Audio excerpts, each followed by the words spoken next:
Guys welcome back to my channel. আমি এসে গেছি গাইস আরেকটি নতুন ভিডিও নিয়ে। তো আজকের ভিডিওটা আমি বাংলাতে শ্যুট করছি, কারণ আজ ভাবলাম যে একটু বাংলাতেই ব্লগ বানাই।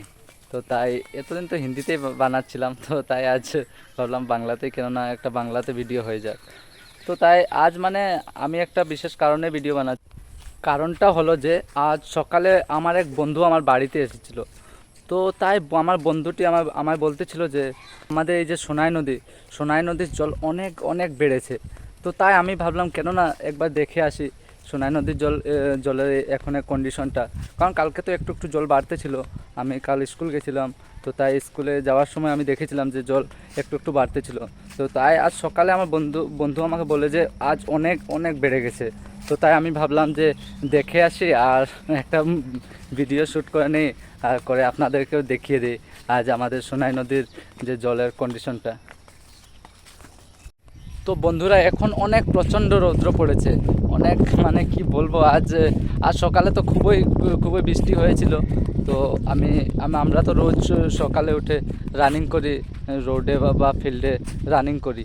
তো আজ সকালে উঠতে পারিনি, কারণ আজ আজ বৃষ্টির জন্য আজ খুবই বৃষ্টি পড়েছিল, তাই আমরা সকালে উঠতে পারিনি। তো এখন দেখুন কি হারে রৌদ্র উঠেছে, দেখুন আমার মাথার উপরে সূর্য দেবতাকে তো দেখা যাচ্ছেই, দেখুন কি হারে রৌদ্র উঠেছে। তো তো এই রৌদ্রের মধ্যেই যাচ্ছি নদীর যে বন্যার যে পরিস্থিতিটা দেখার জন্য। কি এখন কি জল বেড়েছে, আদৌ সত্যি এত জল বেড়েছে না বন্ধুটি আমাকে এমনি মজা করে বলেছে, তাই দেখার জন্য যাচ্ছি আমি। তো বন্ধুরা আমি এসে পড়েছি সোনাই নদীর পাশে, আর এই যে নদীর পরিস্থিতি দেখে আমি তো অবাক। আরে বাবা, কাল আমি দেখে গেলাম এত জল এত খুবই কম ছিল, আজ দেখি যে এই কী ভয়ঙ্কর রূপ, এই যে আমাদের সোনাই নদীর কি এই যে ভয়ঙ্কর রূপটা, আমি দেখে তো ভয় পেয়ে গেছি। এই যে এত জল বাড়বে এটা তো আমি কল্পনাও করতে পারিনি।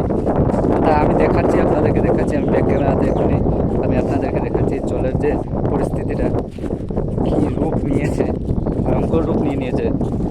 আপনারা হয়তো বা শুনতে পারছেন এই জলের তাণ্ডবটা, জলের ঢেউয়ের তাণ্ডবটা। আর যদি শুনতে না পারেন আমি আপনাদেরকে দেখিয়ে দিচ্ছি। বন্ধুরা দেখুন কি রূপ নিয়েছে আমাদের সোনাই নদী, এই যে দেখুন কি ভয়ঙ্কর রূপ নিয়েছে, দেখুন এই যে দেখুন, আমাকে তো খুবই ভয়ই লাগছে এই রূপ দেখে, কারণ বন্যার মতন এই ভয়ঙ্কর পরিস্থিতি কোনো দুর্যোগ হতেই পারে না। বন্ধুরা এইদিকে দেখুন, আমি জুম করে দেখাচ্ছি একটা জিনিস। এই যে কলা গাছগুলো দেখতে পাচ্ছেন, এই যে কলা গাছগুলো, কাল আমি এদিক দিয়ে স্কুল গেছিলাম যখন, তখন এই কলা গাছগুলো অনেক অনেক উপরে ছিল, মানে জল অনেক নিচুতে ছিল জল।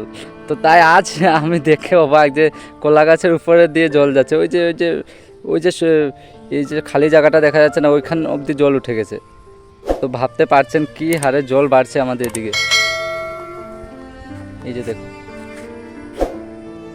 কি রূপ নিয়েছে, ভয়ঙ্কর রূপ জলের, এই যে এই রূপটা দেখে তো ভয়ই লাগে। তো ভগবানকে আমি, ঈশ্বরকে এটাই বলতে চাইবো যে সবাইকে যাতে বাঁচিয়ে রাখবেন, এই বন্যাতে যাতে কারোর ক্ষতি হোক না। এই যে আজ এত বন্যা হয়েছে, এটা মানে একটা বিশেষ কারণটা আমি আপনাদের বলতে চাই। আর কেন হঠাৎ এত এত বন্যা বেড়ে গেল, মানে এত জল, নদীর জল বেড়ে গেল। তো তো এই বন্যার বিশেষ কারণ হলো যে মানে প্রথম কারণ হলো যে এবার আমাদের যে এই নর্থ ইস্টে অনেক বৃষ্টি হয়েছে, অনেক মানে 2-3 বছরের তুলনাতে এবার মানে খুব খুব বৃষ্টি হয়েছে। আর 2 নম্বর কথা হলো যে আমাদের এই যে সোনাই নদী দেখছেন, এই সোনাই নদীর উপরে মিজোরামে, এটা তো মিজোরাম দিক দিয়েই বয়ে আছে এই সোনাই নদীটা। তো এই নদীর উপরে একটা বাঁধ আছে, এই বাঁধটা মানে ওভারফ্লো হয়ে যেতেছিল, মানে জল খুবই, জলের লেভেল ওইদিকে বাঁধের উপরে অনেক বেড়ে গেছিলো আর কি। তো তাই ওই জলটা ছাড়ার জন্য, মানে জল ওভারফ্লো না হয়ে যায় এটার জন্য, মানে জল উপর থেকে ছাড়া হয়েছে, এই যে বাঁধ থেকে ছাড়া হয়েছে জল। তো তার জন্য আর কি আমাদের এই নদীর জল খুব খুব দ্রুত গতিতে জল বাড়ছে। তো এই 2টা কারণের জন্যই আমাদের আজ এই যে সোনাই নদীর জল বেড়েছে। তো বন্ধুরা আমি এখন নদীর পরিস্থিতি দেখার জন্য আমি নদীর অন্য এক সাইডে এসে পড়লাম। তো আমি একটু আমিও নদীর জলের ভিতরে ঢুকেছি, এমনি তো দেখতে পাচ্ছি ভয়ঙ্কর পরিস্থিতি, তাও মানে একটু ঢুকেছি ওদের এই যে বাচ্চাগুলোর সাথে। তো তাই ভিতরের দিকে আমি আপনাদের কিছু দেখাতে চাইবো, যে একটু ভিতরের দিকে গিয়ে নদীর পরিস্থিতিটা। নদীর জলের ভিতরে প্রবেশ করে বুঝতে পারলাম যে নদীর জলের স্রোত অনেক। তো এই যে দেখুন নদীর স্রোত কি হারে নদীর স্রোত। এদিকে আবার কিছু বাচ্চা মাছ ধরতে ব্যস্ত, কারণ ওদের তো ফুর্তি, কারণ যেহেতু জল দেখেছে অনেকদিন পর, ওরা কি ফুর্তি দেখুন। ওরা সবাই জলের ভিতরে ঢুকে খেলছে, কেউ মাছ ধরছে।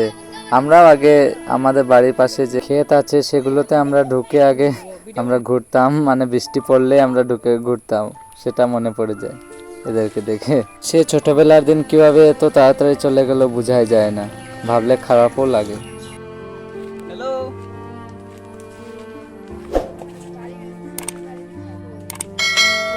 এইদিকে দেখুন বন্ধুরা, পুরা সবজি বাড়ি পুরা জলের নিচে।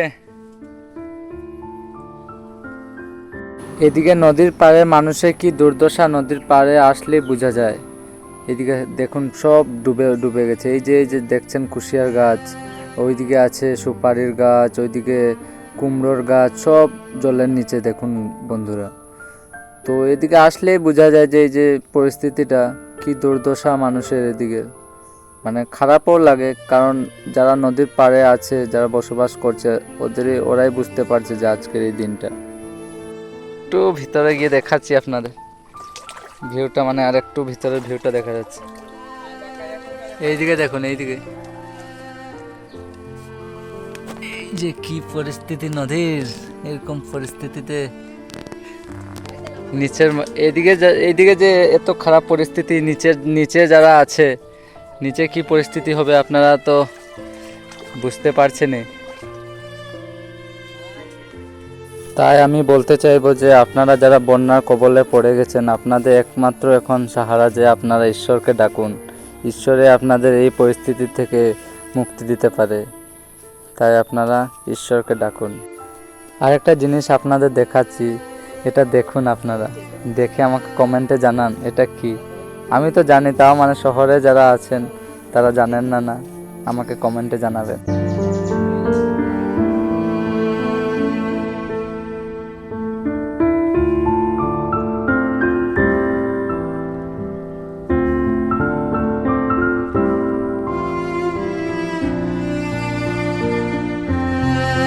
তো বন্ধুরা, আমি আমার ভিডিওর মাধ্যমে আপনাদের এটাই বলতে চাইবো যে আপনারা যারা নিচু অঞ্চলে আছেন, আপনারা একটু সাবধানে থাকবেন, কারণ সোনাই নদীর জল তো খুব দ্রুত গতিতে বাড়ছে। তো সেই জন্য আপনারা সাবধানে থাকবেন একটু। আমি ঈশ্বরের কাছেও এটা বলতে চাইবো যে আপনারা যাতে কোনো সমস্যাতে না পড়ে, এটাই আমি ঈশ্বরের কাছে প্রার্থনা করতে চাইবো। তাই আপনাদের যদি আমার এই ভিডিওটি ইনফরমেটিভ লেগে থাকে, তাহলে একটা লাইক করবেন, কমেন্ট করবেন, আর আমার ভিডিওটি বন্ধুদের সাথে শেয়ার করবেন। আর একটা নতুন ভিডিও নিয়ে আপনাদের সাথে দেখা হচ্ছে। ততক্ষণ আপনারা ভালো থাকবেন, ভালো রাখবেন। বাই বাই, জয় হিন্দ।